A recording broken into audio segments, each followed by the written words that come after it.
قرآن پاک میں ان 10 دنوں کی اہمیت اور فضیلت کو سورہ فجر میں واضح کیا گیا ہے۔ قرآن مجید میں اللہ تعالیٰ کا فرمان ہے، قسم ہے فجر کی اور 10 راتوں کی، والفجر ولیال عشر۔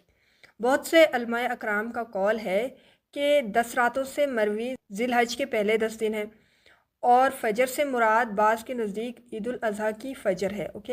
اللہ تعالیٰ کا ان راتوں کی قسم کھانا ان کی فضیلت اور اہمیت کو ظاہر کرتا ہے۔ نبی کریم صلی اللہ علیہ وآلہ وسلم کے فرمان میں بھی اس کی فضیلت آئی ہے۔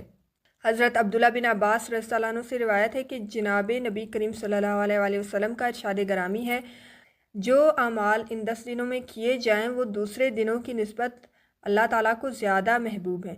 صحابہ اکرام نے عرض کیا، جہاد سے بھی زیادہ محبوب ہیں؟